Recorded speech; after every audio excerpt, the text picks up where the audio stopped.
Hey friends, it's great to see so many familiar faces out there, and welcome back. We hope that you have had a great start to your day, because we certainly have, right? It was wonderful and powerful. The preaching was spectacular. Let me see heads nodding. True. That preaching was great. We need your feedback. We love seeing it. Right. The preaching was great. The music was spectacular, which we're going to get to. And the plenary speaker with Russ May, what a gift, right? All three just turned out to be spectacular. Right. And Liz, I was so happy I got to see who was actually here, right? The exercise that I don't know what that felt like for you all out there as we were experiencing that particular way of doing plenary, but speaker, yeah. So we want to remind you that this is our time to interact with one another. And we are truly here for you as you've been here for us. So we've got some friends monitoring the chat. And if you want to ask any questions or comments, feel free to put it right in there, and we'll get a copy of that. Some of it we'll share back with you, and others of it Ann and I will just read later. But we have a special guest to get us going. We sure do. We are so excited that sitting across the table from us is our fabulous musician who has started our day each day. And Mark, say hi to the crowd. Hello. Yay. Hi, folks. I can see you on Zoom. It's great to see you. Yeah. So we would love to know, tell us about what you went through, your thought process, how you went about selecting the music, would be curious to know which ones you composed yourself that were part of that whole experience. We would love to know a little bit more. And then before you do that, though, tell us a little bit about you too. Sure. Yeah. Sure. I was just telling my compatriots here that I was born and bred, I was born in Vermont and raised in New Jersey, and come from a multi-generational family of Methodist preachers. So my late grandfather and late father were both Methodist preachers. My oldest sister is United Methodist clergy, her daughter, my niece, clergy, my cousin, clergy. So I'm a layperson, but couldn't escape the Methodist Church. And grew up as a church organist, and always just pulled by the music actually of the organ. And then but took piano lessons early on, as if you were listening this morning in worship, heard about my dear mother who definitely kept me playing piano, and studied both piano and organ, and then really feel called to lead in worship. I almost feel like, when you realize what you're made to do, what God's called you to do, when I'm sitting there leading a congregation and singing, that really, that's it for me. And so to do this after 2 years, of course, with how the pandemic has happened, this is my first time back in a large group of people getting to lead music. And it is, it's just an incredible experience. Can you hear us singing? I can hear you singing, okay. Which is just great. When I asked you to sing with Jalo this morning, I got to hear all 4 parts, and I mean, it's just, it's thrilling. It's thrilling. Even getting to hear you sing. So before y'all got on here, we were joking just a little bit. Because I cannot sing. In high school, literally, I had a music teacher who said, I can get anybody to sing. And at our first concert, she said, please don't sing. And so that's just me.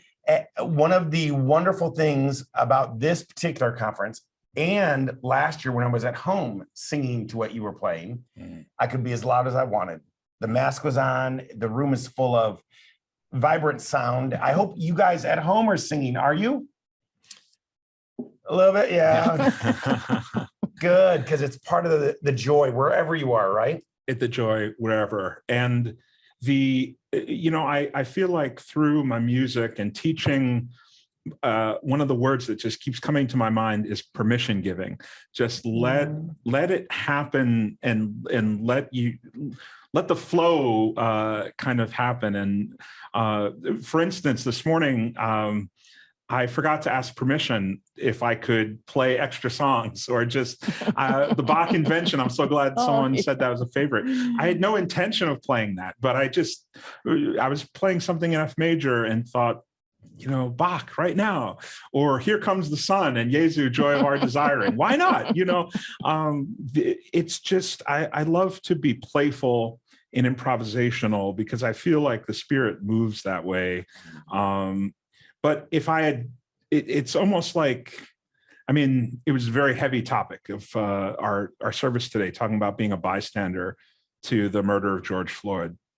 But if I was to take that image of, am I going to stand there and be a bystander to worship and wait to get permission to do something? Or am I going to go ahead and move forward and say, the Spirit's leading me to help worship move this way? So although we've gotten a great worship structure, Presbyterians, like Methodists, like their structure and planning. We've been planning worship, these worship services for a number of years because of the pandemic. But we thank you to Kathy. Oh my gosh, I'm forgetting her last name. Kathy Hoop, who helped design these liturgies. Gave me the room and the creativity to choose the music. I see some of you were happy to sing the songs when we sang in Shona and Swahili this morning, when we sang in Spanish yesterday. I think that's always really important, to constantly welcome people who might be invisible to us, who are to try to push the envelope of our own comfortableness, to sing in languages that might not be ours. Probably 75% of the music we're singing is music that I've composed. And composition is a huge piece of my church worship life. I feel like we need to write new songs for a new generation. So when we sang All My Days at the end of the service, or God Has Work for Us to Do, or La Lucha from yesterday, or Welcome, those are songs that I've written to inspire us to kind of see where the Spirit's going in the next generation. It's beautiful. Yes. I'm noticing in a lot of the songs you've written, there is a theme of what I'd call social justice, standing up, powerful truths that are sometimes easier sung than lived. Share with us just a little bit about what it means to you to be part of a world that needs people to stand up. Oh, okay. Well, so being a person of color, I'm Black or biracial in a predominantly white church of Methodism, or in the Presbyterian Church, a similar place to be. I've always realized that that we all have to kind of move ourselves on this journey of greater acceptance of the ideas of equity and equality and justice. Those I almost feel like my work is stealth work.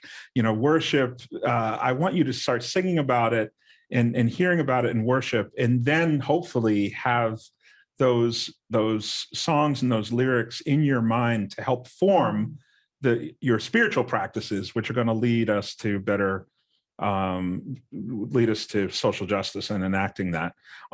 So yes, being a person of color in predominantly white spaces, being a gay person, being openly gay and predominantly sometimes not welcoming Christian spaces, I feel that it is always better to lead with, this is how God made us. This is how can I enact my values in the singing that will show what I actually believe.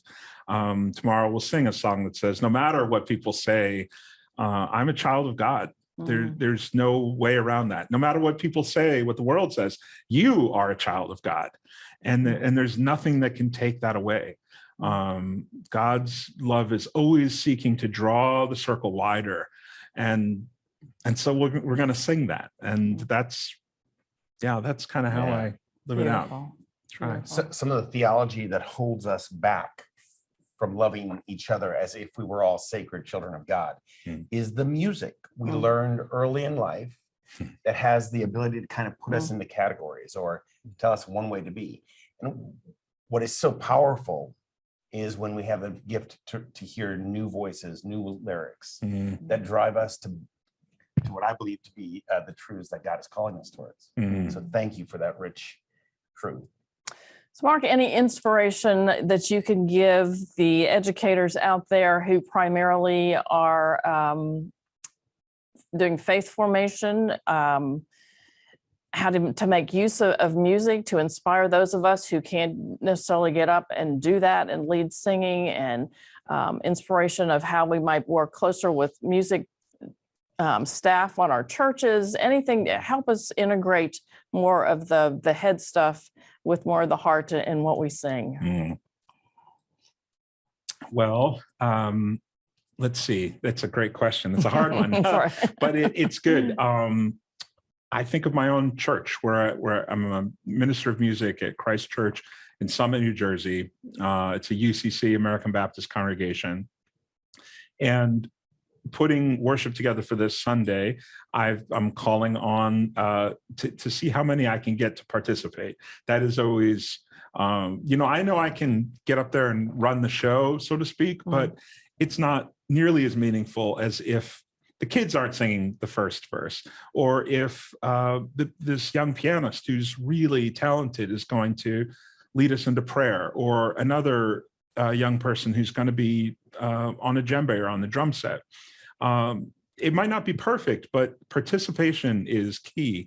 And although I'm a bit of a control freak and I like to, I do like to kind of see how things flow. I also have to realize I just have to let it go. And as in letting other people join in, that's just, it's just the way it's going to be. And it's, so participation. And then I see somebody said, love music improv variety with less words. I think the best way to kill any kind of liturgical moment is to explain what is happening, or explain what you're about to do, and then tell the people, this is how you're going to feel, or this is what you're going. No, don't do that. Just go ahead and just do it. I think Ozzy said that yesterday in a different relation, but yeah. So like enactment is probably preferable to explanation. And then, so those are maybe two ideas I have: participation, and then just do it. Yeah. Okay. Thanks. Nice. How often do you slip songs by Journey or Styx into the repertoire? Well, this is important. I'm from Chicago. There's a connection there. Yeah. So I got to tell you, I sang loud, very loud, as I was trying to find my last tribe. That was great. Just a small town boy. Yeah, that was a lot of fun, and I don't know where that came from. It's just I love that riff of that song, and Laura's like, I know, I've heard you do that, Mark. But then at the end of it, for Corey, who had just jumped on. I mean, I asked Corey last night to see if he could play the djembe, and we found a djembe at 8 a.m. this morning. And he turned and he's like, that's Journey for you, And of course, that song is by Journey, and we were on the journey walking together this morning. It was those kind of things. Just those are God moments, and you laugh and say thanks. So. Yeah, great. All right. Where do we go from here? Well, share with us anything special happening tomorrow that we should be prepared for. Well, the song you said were right. Yeah, because of this theme of the 50 plus 1 year of the conference, Circle of Faith, they really wanted this song that I had written with the words of Gordon Light, "Draw the Circle Wide." And so a choir, we're going to, again, kind of bring in some playful improvisation and have a choir rehearse for a few minutes before tomorrow's closing worship. And we will sing "Draw the Circle Wide" and the song "Child of God." We're going to end in a real celebratory I time. love that song. I'm so excited. Yeah. Yes, Yeah. yes. Thank you. Thank you. So, Thank you. So good to see all of you on Zoom. It's really wonderful how the technology can bring us together and talk about worship God in spirit and truth. Jesus said it, but here we're doing it. And you all on Zoom are a testament to the fact that we indeed can be together in spirit. It's good to see you all. Amen. Amen. Amen. All right. So we look forward to thank you on our behalf for being here and just special moments. It really makes a difference for us. So thanks a lot. Thank you. And we want to invite our Zoom folks to join us back here after Roger's mini plenary. So we will be back here at whatever time that is. I think it's on your schedule, but we will have, Roger is going to join us. So after his plenary, be sure and log back onto Zoom and we'll have some time with Roger Nishioka. We'll also try to get Russ May to come join us for a few minutes if that's possible. We'd hope to have him now, but he is at the diversity luncheon. And so he's doing good work already. All right. Friends, may this day be a blessing to you. May the music you've heard stir your heart like angels' wings. May you have felt the vibrations in the room today from our brother Mark. And may that be the fingertips of God tickling your soul to do what is right and what is faithful and what is just. And all God's children say, Amen. Amen. Keep singing. Blessings, friends. We'll see you later. Have a great day. Have a great day.